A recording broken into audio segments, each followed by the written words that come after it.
Good afternoon, and welcome to today's web seminar on innovations in public sector grant making. Now, to get us going, here's NASAA's Chief Program and Planning Officer, Kelly Barr-State. Kelly? As some of you know, I started my career here at NASAA studying all of the grants that you make, and I have never lost my love for this topic. It is one of my favorite parts of my job, to talk with you about how you're designing your grant programs and brainstorm with you about new grant ideas. So really happy to be moderating. Here's a game plan for today's session. First up, we'll do a quick overview of state arts agency grant-making baselines, but we'll spend the bulk of our time hearing about new approaches and innovations in grant-making from other sectors. We've got 3 guest experts joining us for that, who I will introduce in just a few minutes. And a reminder, as Eric said, we are collecting your questions for our presenters throughout today's seminar. Just click on your chat balloon and we will read them aloud and answer them toward the end of the session. Starting out with a high-altitude look at our field. Altogether, state arts agencies award about $275 million in grants every year. And there's some fundamental things about your grant making that are really in the DNA of the public sector. One of those is the transparency of your grant policies and your procedures and your criteria. Another is the role that your citizen councils and commissions play in approving your grant awards. You adjudicate your grants using panels that are open to the public, and equity is a deeply held value too. Some of you have statutes that not only direct you to give grants, but instruct you to address different geographic or cultural or artistic criteria. You also have a commitment to grassroots access in your grant making. And here's just a quick illustration of that. If you look at the bottom line of this table, the median size of federal NEA grants or foundation grants to the arts is $25,000. The median size of one of your grants is about $4,300. And that progression on the far right column really tells the story. A scant handful of your grants exceed $1 million, and the vast majority are really small. Now, thanks to NASAA's uber-talented research team, I have all 20,000 state arts agency grants that were awarded last year dialed up on the dashboard. Drilling into just one state, let's pick Nebraska. Let's go to the heartland. You can see how these grant award amounts reflect what we were just talking about. Here's a community theater grant for $8,700. Here's a hospital foundation for $500. What's this one? It's a local arts agency for $6,000. Then we can go over here and find a school district grant for just $900. Now, one of the benefits of scaling grant awards like this is that they really make funding accessible to tiny groups, and they allow your funds to reach a ton of communities. But the downside is that it is a lot of work for not a lot of money. The overall geographic spread that you're seeing here is another big difference between your grant making and philanthropic support. Foundations pick and choose the places they serve, but you all are duty bound to serve your whole state. Here's another lens on your grant making. Most of your grant policies require applicants to be either nonprofits, units of government.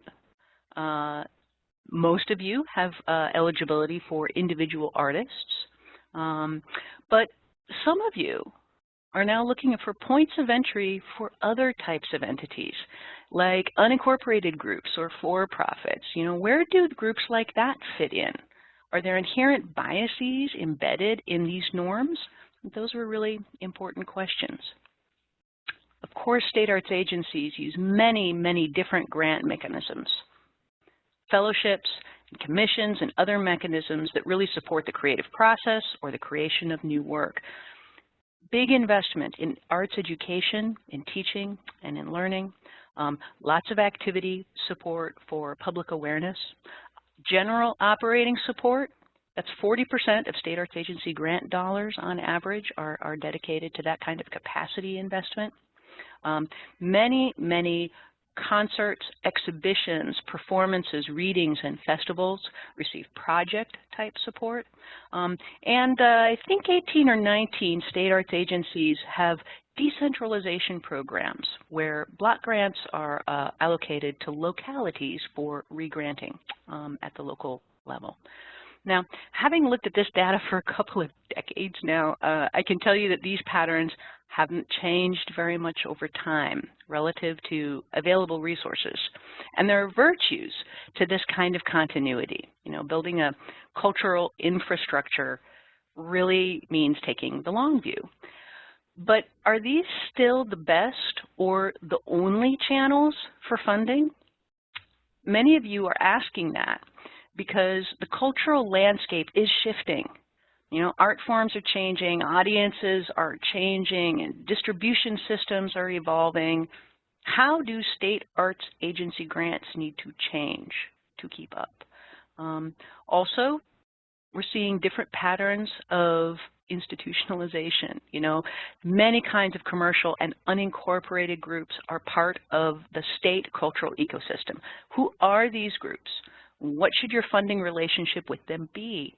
What do equity and access to capital look like, especially for groups who might be marginalized by the traditional system? I'm also hearing, to be honest, a lot of you speak about frustrations with the bureaucratic constrictions of grant making. Some of you are longing for more flexible models, more dynamic models for giving grants. And it is in that spirit that we are going to be talking about more dynamic models of grant making today. NASAA started scouting around for resources relating to these big questions about grant paradigms. And we came across some super smart folks from GrantCraft and the GovLab. This team is studying different ways that governments can give grants. I am really super thrilled that they can join us today. We've got Jen Bachoff from GrantCraft, Beth Novak, and Andrew Young from the GovLab. So Jen and Beth, will you kick us off? Yes. Can you hear me? We can indeed. Thank you so much, Jen.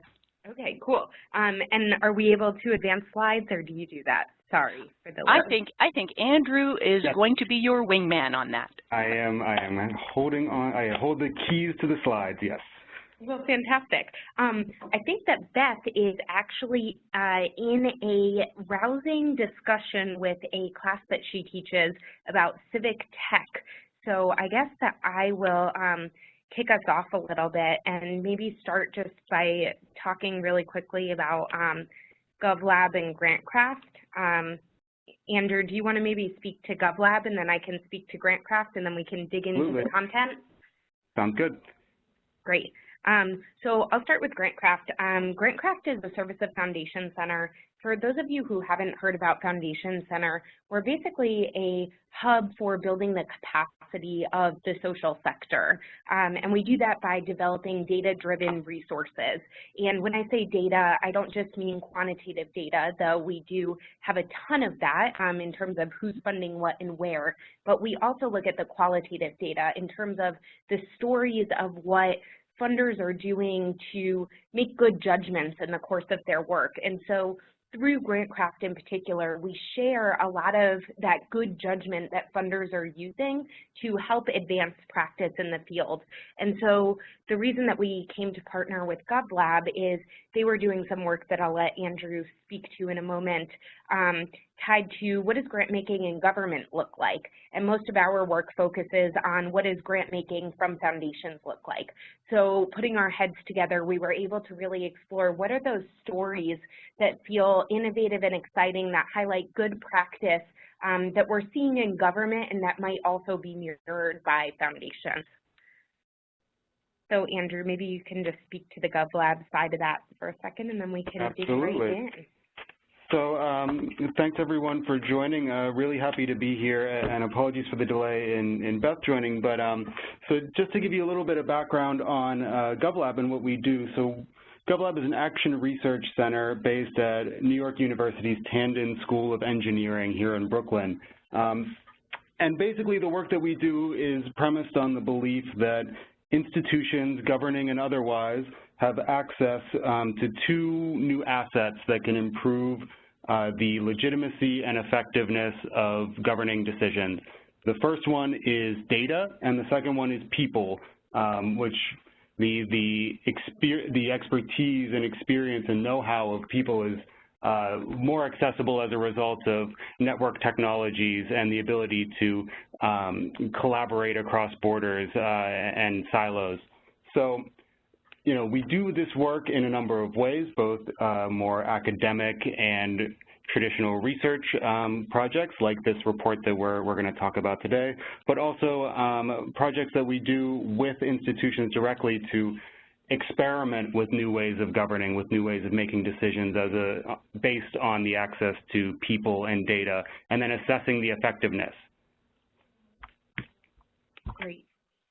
So should we do the quick agenda overview and then dig right in? So this is our plan for the day. We just kind of met us, Andrew and Jen. We'll do a quick framing on what is open grantmaking and why does open grantmaking matter. And then we'll actually follow the structure of the publication that we did together to highlight different innovations pre-granting, while granting, and then through implementation and assessment. And then we'll leave plenty of time at the end for discussion and questions. So I'll turn it over to Andrew to take us through a lot of this content, and I will chime in as is helpful. Sounds great. So a reasonable question to start out with that you might have is, what exactly do we mean by open grantmaking? So our belief is that this new field of open grantmaking that we're trying to get our arms around here is based on three kind of key objectives: enabling broader and more diverse groups of people to participate in the grant-making process, mandating more transparency in order to improve accountability. I think that we're always pretty careful to not mix up those two terms. Transparency can lead to accountability. They are not equals. And then incorporating greater use of data and evidence in the grant-making process. And, of course, in some cases, a combination of some or all of these three. So why open grantmaking? Why is now the moment that we should be experimenting with new approaches to grantmaking? You know, first is that the grantmaking process in many ways hasn't changed. We're still using a decidedly 20th century system for trying to solve new, emerging, and evolving problems. As I was mentioning about GovLab's work, data-driven and collaborative technologies are advancing and becoming more prevalent and unlocking new approaches to designing, awarding, and measuring the impact of grants.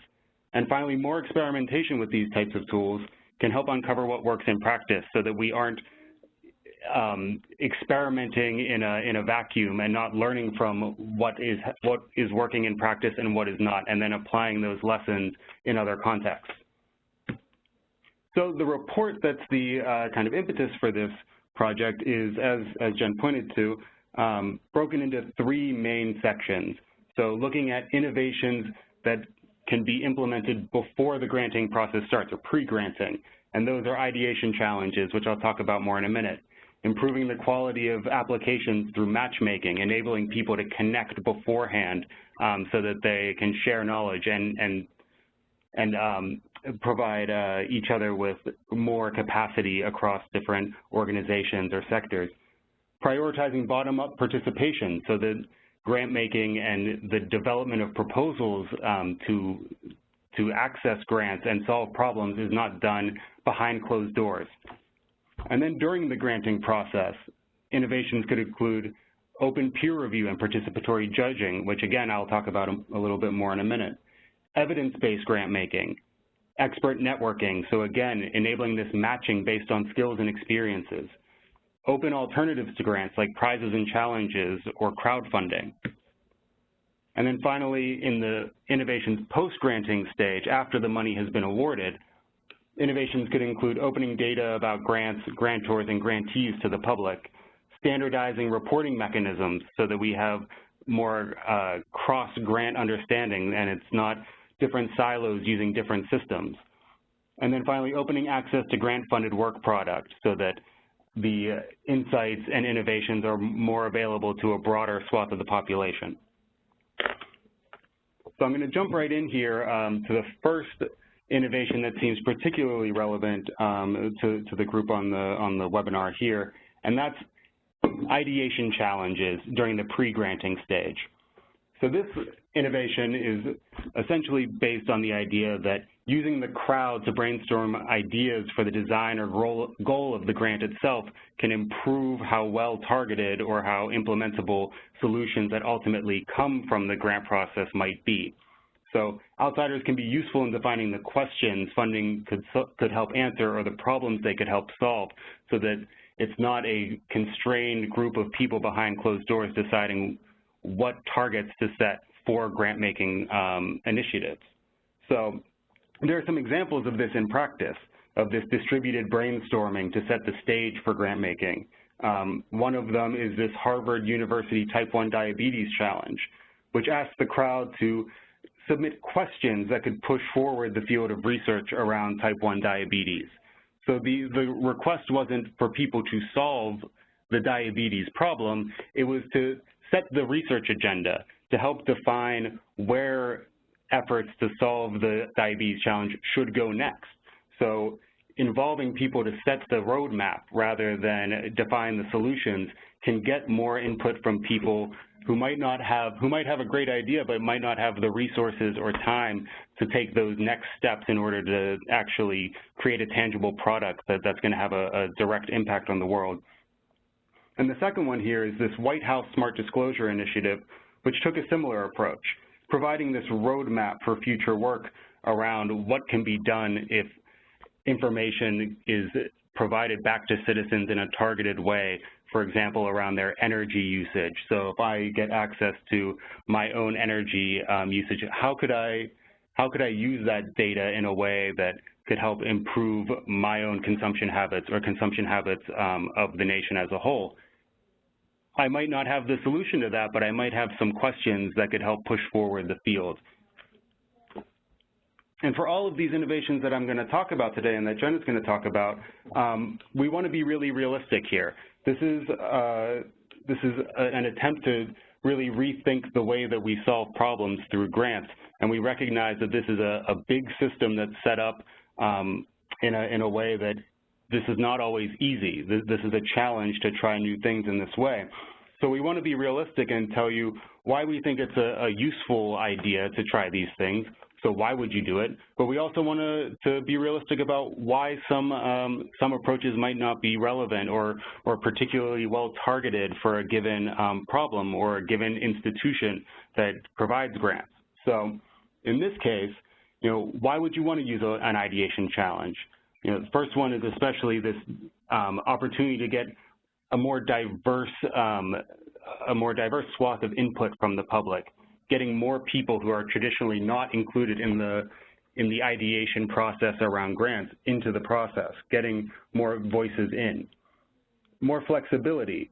So being able to, excuse me, so being able to have this, again, broad input rather than just opening the process to a few different organizations. So the idea that the process is opened, again, doesn't mean kind of these unilateral arrangements between grant givers who might be partnering together, but having the flexibility to get more and more input, and then creating the back-end mechanisms in order to accept and absorb those outside inputs, which can have impacts down the road as well. The third reason to do it especially is around buzz. Having this public call for participation is great PR fodder. And while that might seem like a cynical reason to do this, it's certainly not. It's a way to increase enthusiasm and public awareness around important work that's being done and being enabled through grant giving. So all that said, why wouldn't you want to do it? There are certainly reasons why an ideation challenge to set the stage for grant making might not be well targeted to a given situation. Institutional constraints, whether they are legal or cultural, might make it impossible to set something of this nature up within your institution. And that's fine. It's something that, we should be realistic about up front, as I said. And then the second main one is around time. Essentially having an ideation brainstorm before the grant making process starts, it creates a second stage for grant making. So instead of just jumping right into asking for solutions to a problem or approaches to a problem, we're creating this second stage where we're asking for the questions and then asking for the answers to those questions. So that might just not be a realistic time frame for certain problems, and that's fine as well. So moving on to the next one, and moving from the pre-granting stage to the actual granting stage, I'm going to talk a little bit about this open peer review and participatory judging idea. So this is an approach that has some potential benefit here because it involves opportunities for public input at the outset to narrow a broader field in terms of what proposals have been brought in as part of a grant-making initiative, or later on to select the final winners from a short list of those proposals. And input from the crowd in this stage could involve comments on different proposals, actual up and down voting, judging by expert panels of peer reviewers, or some combination of all of those.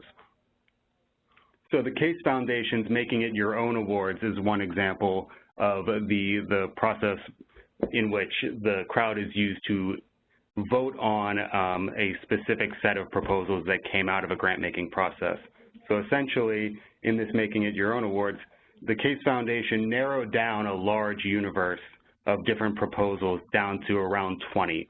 So instead of opening to the public a spreadsheet with hundreds and hundreds of grant proposals that came in and expecting the public to decide which ones were the most useful, the Case Foundation itself did the hard work of narrowing down that universe up front, selecting the proposals that seemed the most realistic or the most potentially impactful, and then open that smaller, more constrained and digestible universe of initiatives, open them up to the public to get some input then and some voting on which should be prioritized and which seem the most potentially impactful. So this is a way that you can get broad input but not expect undue kind of commitments from the crowd in order to understand and provide useful input on a grant-making initiative. And then the Wikimedia Foundation's efforts is a little bit on the opposite end of the spectrum. So the Wikimedia Foundation, which handles Wikipedia, also provides grants for a number of initiatives and opens each and every one of those grant proposals that it receives on a publicly accessible wiki that can be edited and used to provide input, used by the public to provide input on different proposals that were sent to the foundation. So between these two projects, you can see if the goal is kind of broad input, giving everyone a chance to have some input on an approach, that's an option for sure. But if that doesn't feel like something that's well targeted to this particular situation, some work can be done behind closed doors in order to better define the contours of the universe of what's useful and what's feasible, and then invite the crowd in to provide some useful input.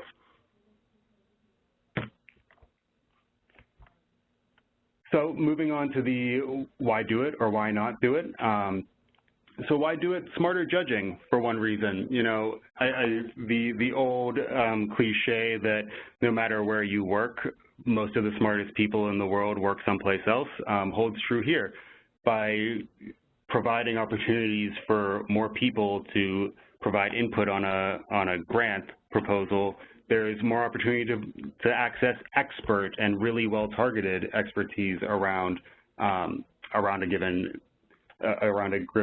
given grant proposal. Another one is around community. If the goal is to create a community, a network of judges and of people interested in pushing forward the areas of interest to an institution, having this open process where people can work together around judging can provide a really useful community that could then be tapped again in the future. Legitimacy, another one. So again, moving away from this decision-making only behind closed doors, having that level of transparency and openness around how decisions are being made about how funds are being distributed. And then finally, skill building is the idea that, a lot of really interesting leading edge work is funded through grants, as we all know. So giving the public more access to some of the leading edge work can only provide more knowledge transfer and potentially skill building as people kind of reckon with these ideas and consider the feasibility of them. So why not do it? Of course, anytime you're talking about opening information around large financial expenditures, confidentiality comes into play. Issues of personally identifiable information or budgeting information that should not be made public, of course, is a concern. Again, like the ideation challenges that I already talked about, timing can be an issue. Involving more people or having a two-stage process, like the Case Foundation example that I just talked about, could lead to a longer timeline for a given initiative, and in some cases, the benefits of doing this open peer review participatory judging effort might not be worth the subsequent extension in the timeline. And then finally, popularity can come into play whenever there are major participants or major people proposing solutions to a given grant initiative.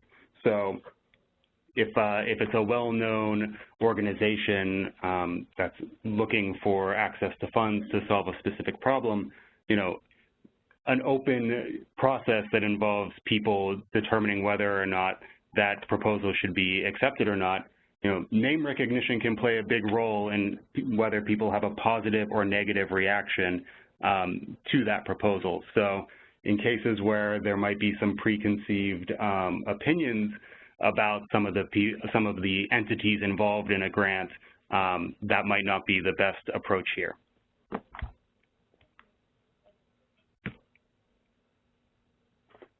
So the next innovation I'm going to talk about here, and again, Jen, please feel free to jump in if you have anything to add. I'm just kind of blazing through it here. The next one I'm going to talk about here is evidence-based grant-making. So another one of the key kind of concepts that we work on here at GovLab, the idea that accessing more data and more evidence can help decision makers make smarter decisions, and in this case, help decision makers steer money toward interventions that might already have some proven economic or scientific value. So one technique that I'm going to talk about a little bit more here is giving more money where there's already evidence, and then giving smaller amounts of money to riskier, more nascent entrepreneurial efforts. So it doesn't have to be an either or. Either we give money to things that have proven evidence, or if they don't, then there's no funding available. These are not mutually exclusive things. So I'm going to talk about it a little bit with these examples, especially. So, the Arnold Foundation has a Pay for Success initiative that essentially looks at what level of information and evidence is available about the likelihood of success or the already realized success of a given approach to a specific grant initiative. So whenever there's some level of evidence of impact up front, or there's a level of evidence of impact at an early stage in the process, more funds are then provided to the grantee. So that one is a little bit of that either or that I was talking about. Either people have access to the funding because they were able to prove this level of impact, or this probably isn't the right grant offering for them. But then this Department of Education I-3 initiative is a little bit of a different situation that might be more relevant for more types of grant offerings. So rather than having this either or, the Department of Education uses a tiered grant system where there are different funding ceilings for different types of initiatives that are at different stages of development. So a certain level of money can be given to projects that are deemed in the development phase. So this would be more nascent entrepreneurial efforts. They're at an early stage and might have more of a proof of potential impact rather than actual realized impact to that stage.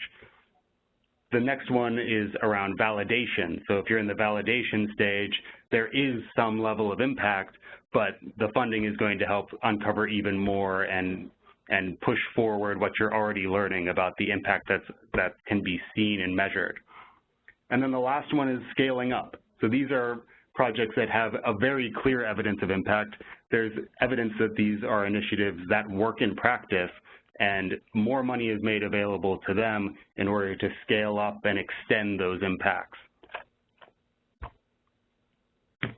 And I'll just jump in here real quick to give you a minute to catch your breath and also to connect to this idea of risk, which I think that evidence-based grant making opens a really great opportunity to make the case for riskier investments through your grant making. And so Foundation Center has actually been tuned into the conversation about risk for a while, and one observation is that funders are really good at talking about risk from the 30,000-foot view, but few are actually talking about it from a practice-based perspective. A number acknowledge the need to make risky investments and that that's part of what philanthropy and grant making more broadly exists to do, but people are talking about it from a very theoretical level instead of a practical level. So we actually recently put together a collection of research with Open Road Alliance, whose sole mission is focused on advancing conversation about risk in philanthropy. And if you're curious to read more about that, it's a free collection of research, and that's at riskandphilanthropy.issuelab.org.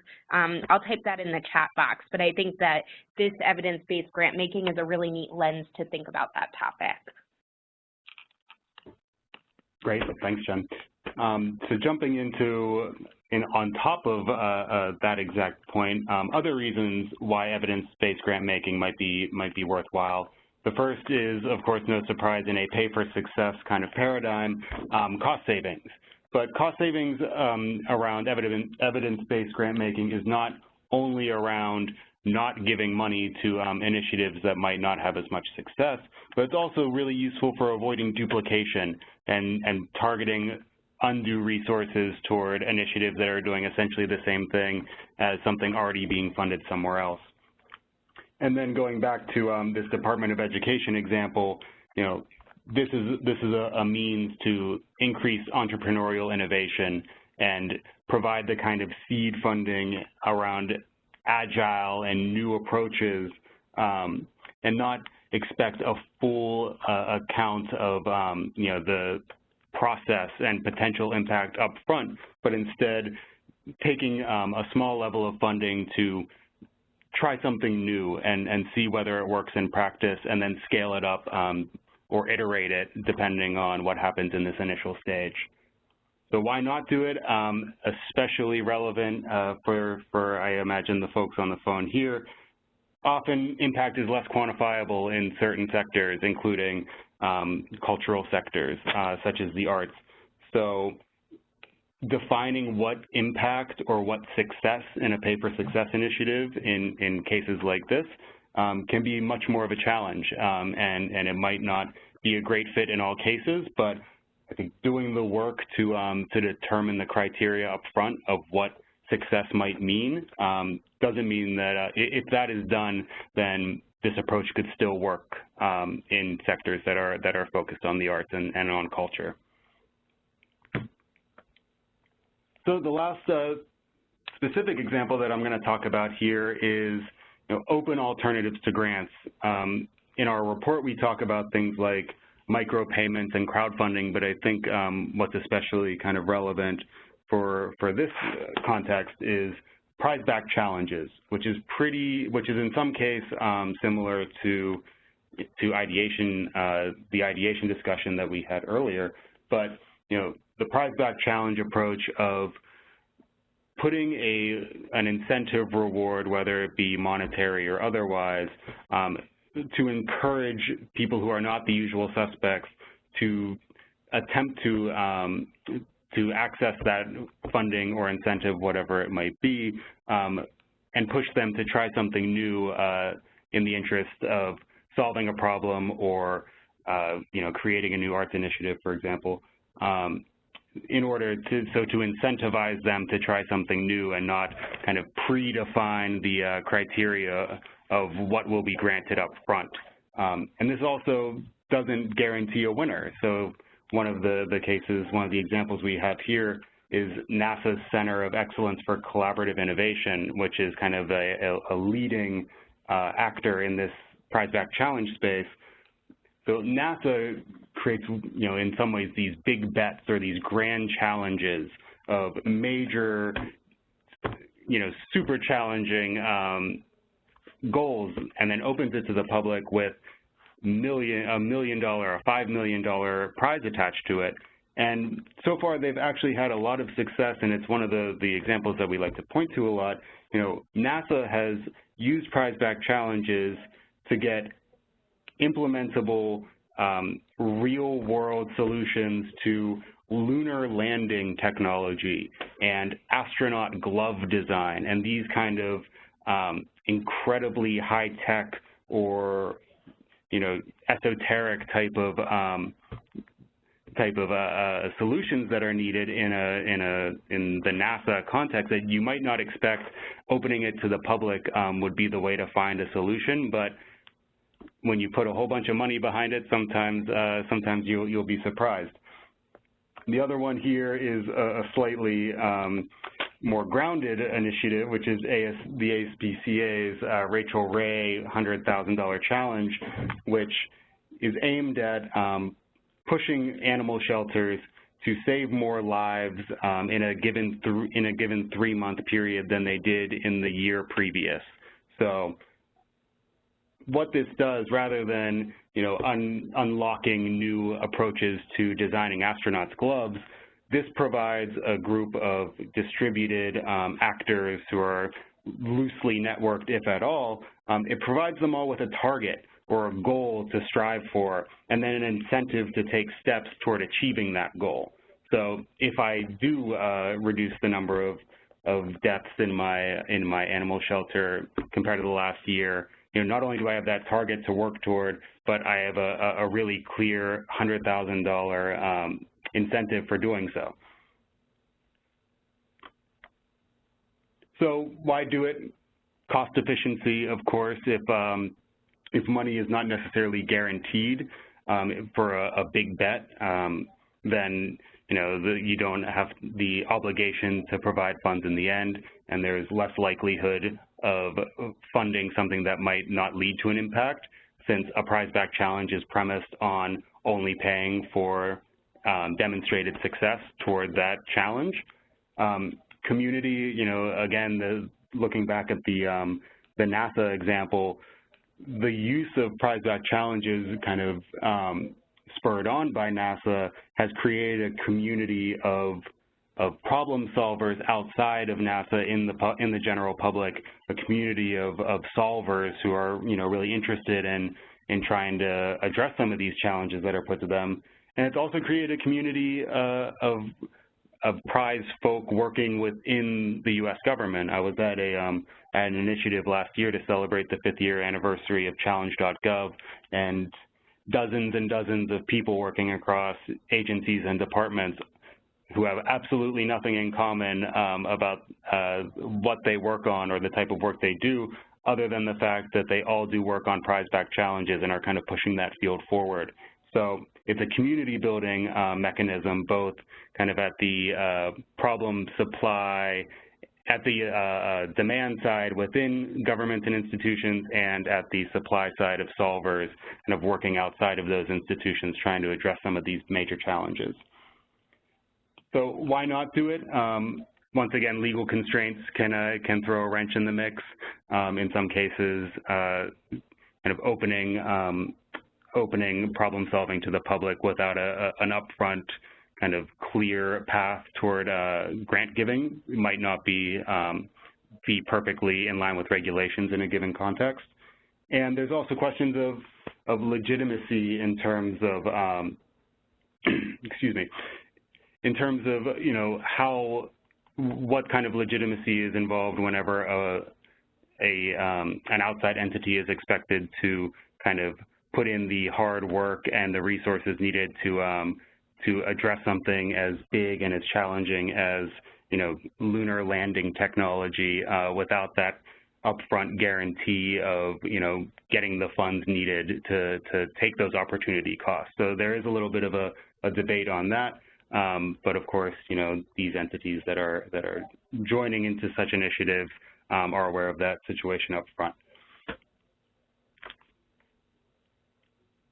So we're just going to do this little interlude about why, like, just pausing, we've just heard 8 or 9 really great examples of what different grant makers are doing to innovate in their grant making process. And so stepping back, those examples came from both government and the foundation sector, and within those different types of government entities and different types of foundations. And so just wanted to note really the value of learning across sectors and making this a regular part of your work, in that nobody really goes to school to become a grant maker. People become grant makers any number of ways, but you're usually not the 8-year-old kid who says, I want to be a grant maker when I grow up. And so we all come from some sort of background that is not grant making.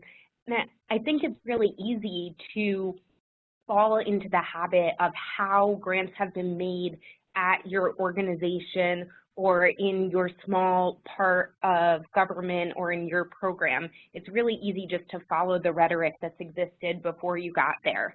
And when we do that, we're not usually keeping our eyes and ears open to actually learn from the practice that's happening across the sector and even beyond your sector. So just to note that the examples we shared here are a small number of the much larger set that we share in our report together. And then there are also plenty more examples on Grantcraft and elsewhere from which you can regularly scan and think about what lessons you might take away to integrate into your work and help improve your practice. And without doing that, you can't possibly innovate, because you'll just follow the same process and tradition that's kind of been laid out for you.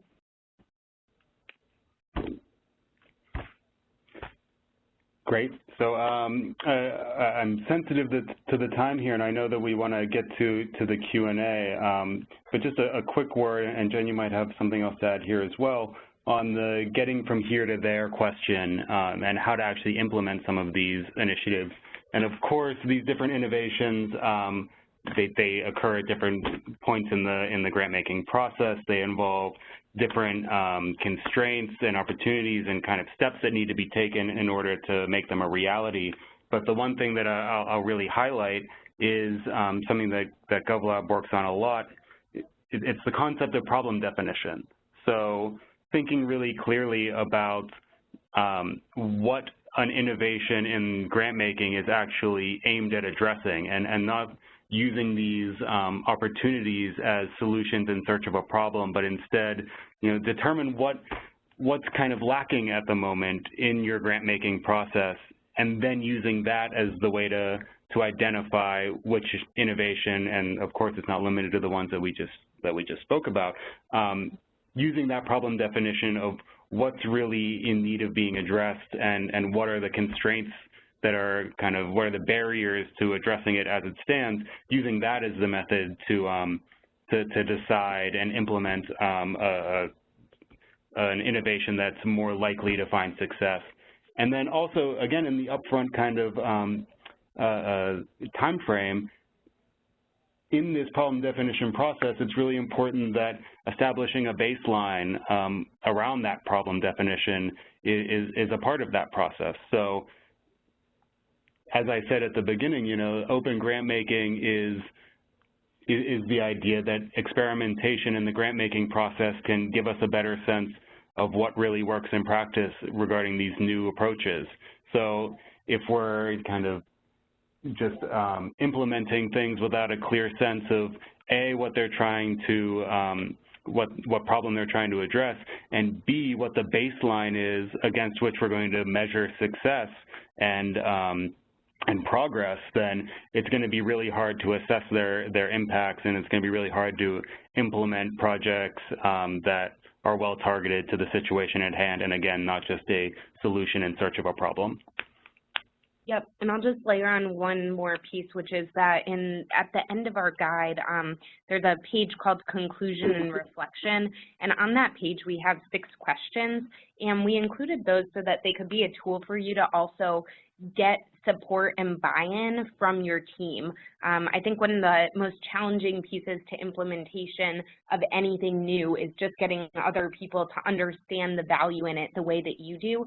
And so one thing we recommend is using these questions as a guiding tool for hosting a conversation about some of these practices. And once you define the problem, as Andrew suggested, being able to open up a conversation so that others on your team can actually buy into the implementation that you're proposing.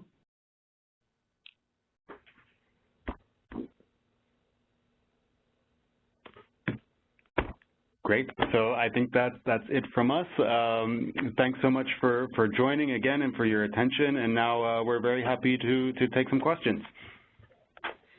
Thank you so much, Andrew, and thank you also, Jen. It's really wonderful to hear some fresh thinking on this and to bring a spirit of adventure and experimentation to the idea of grant making.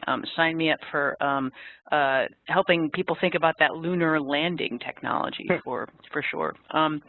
If you've got questions for our presenters, now is a great time to ask. Go ahead and click the little blue chat bubble on the upper right-hand side of your screen. I know that we've got a few coming in. While they are flowing in, got a question or two of my own to start things off.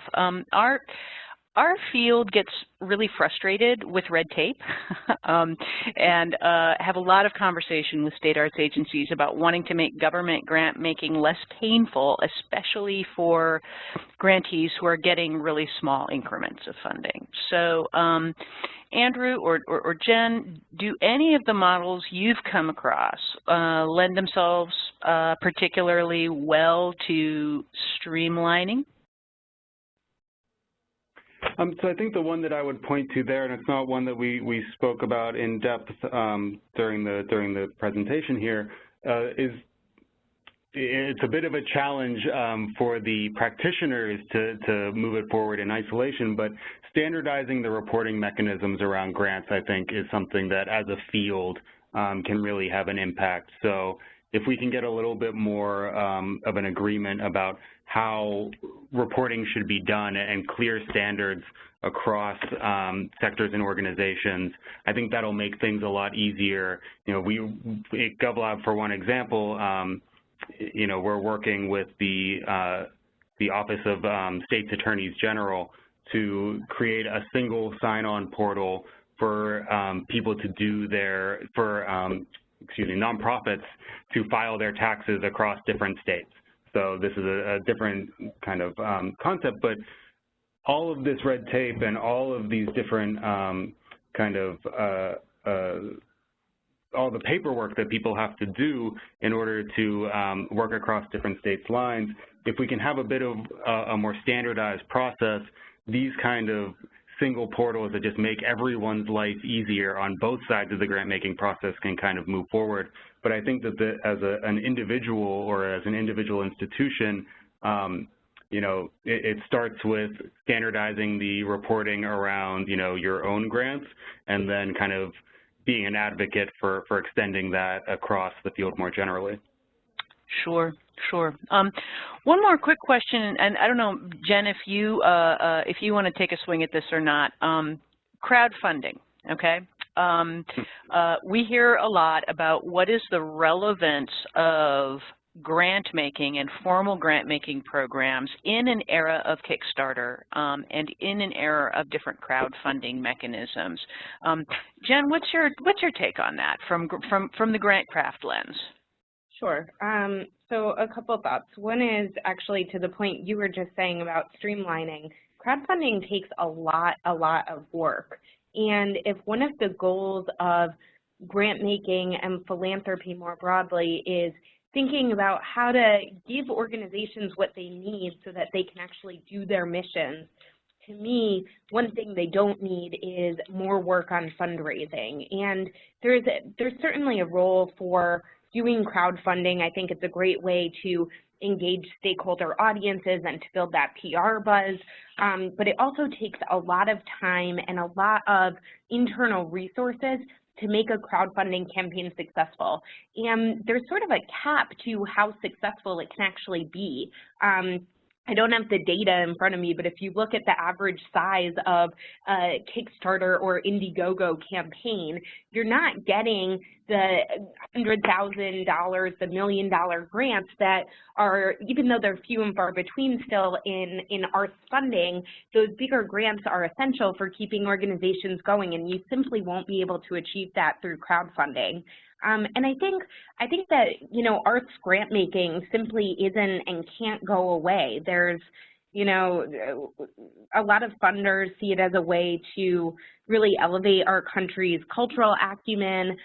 They see it as a way to infuse their own perspective in the guidance of how grant funding can be spent. So it's the funders and the arts agencies being able to actually shape the way money is spent and help inform it rather than just leaving that to the organizations.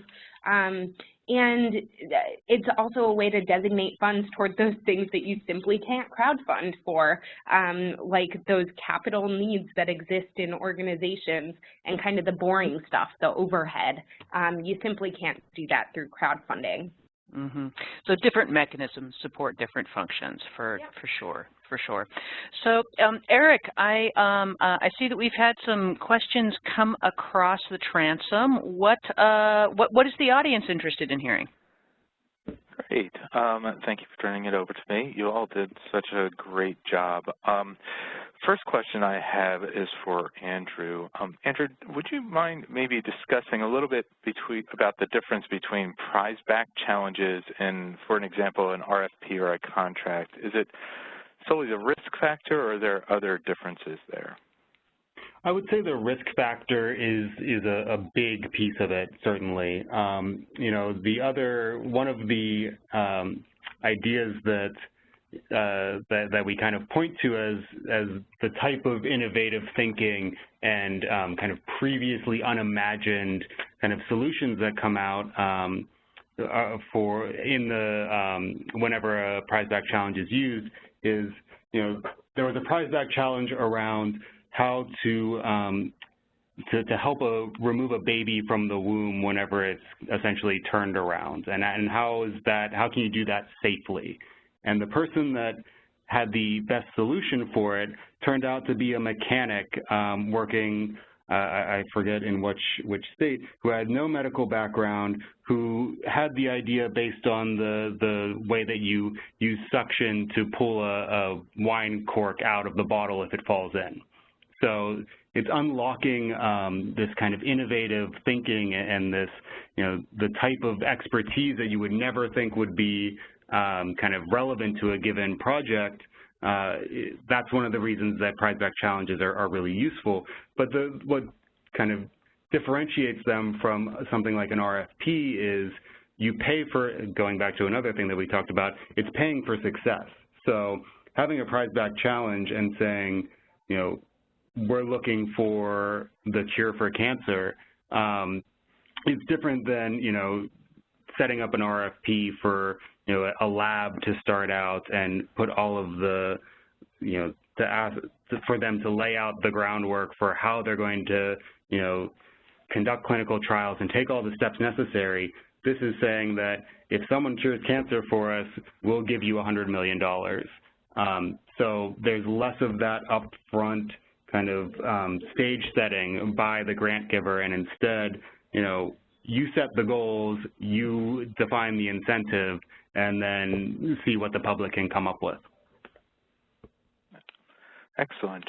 I have another question. This is for both of you. Since you both worked on this project, when you were looking at grant innovations, what sort of grant makers were you looking at? Did you find innovations that were kind of specifically working for grant makers in the arts, for instance? So I'll take that. I don't think that, you know, I went back whenever we learned that we were going to, you know, have the opportunity and the privilege to talk to you today. Honestly, I'm a bit surprised that more of the examples that we were focusing on weren't, especially in the arts, because I imagine that that's not a sign that the arts grant giving community is not innovative. I think that we tended to look at some of the big names of, you know, the Arnold Foundation, the MacArthur Foundation, and a lot of these government grant givers. One of the big focus areas here was around the way government gives out money at kind of the highest levels.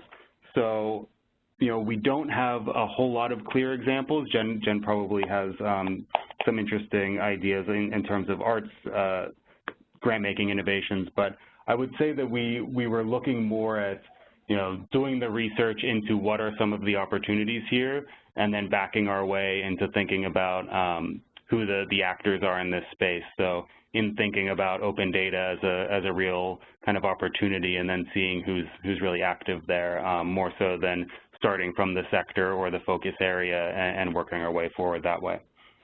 Yeah, and I can add two things. One is we actually didn't publish the publication when it was ready to be published. We started by releasing it on Medium, which, if you're not familiar, is an open publishing platform where people can actually add comments. And so some of the examples actually came from readers. The methodology for getting the different examples that we featured, it wasn't meant to be comprehensive. It was meant to really lift up, as Andrew suggested, some of the biggest and most visible initiatives, but we also included some that were suggested by readers who were able to comment during the open period. One other thing that I'll add is there are really good innovations in arts grant making, but interestingly, a lot of those funders don't feel ready to share. And I think that some of that is a vulnerability factor and still being in a phase of maybe piloting an innovation. There's one organization that I can give a really good nod to that I love, who I would have loved to have featured in this, but we just weren't ready to tell their story. It's an organization called Artiz that actually is a nonprofit arts organization, but they started a grant-making initiative to support different artists. And so hopefully that's a story we'll be able to lift up on GrantCraft in the future, but they were still in the experimental phases when we were writing this, and so we weren't able to actually profile it. And I would say that that's a trend in other arts-related grant stories that I've tried to tell over the last couple of years. And Jen, I'll just volunteer, if you're interested in state arts agency stories at any time, you can call NASAA, and we'd love to keep that conversation going. Kelly, I will commit right now to featuring some of your stories on GrantCraft over the next year, so we'll make it happen. Excellent. Unfortunately, it looks like we are out of time this afternoon, but before you go, I want to thank Kelly, Jen, Andrew, thank you so much for sharing your work and expertise.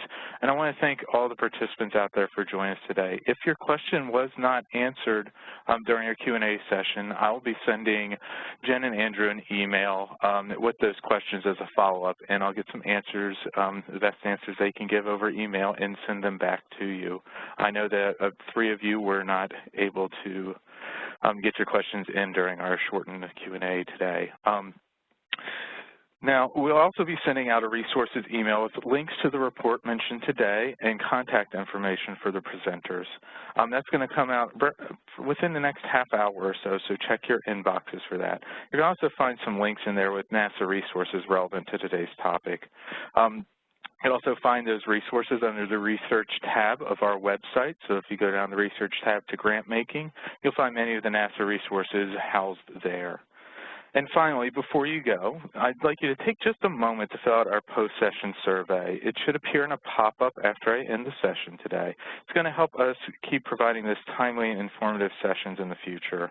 Have a great afternoon, everyone. I look forward to seeing you on our next web seminar.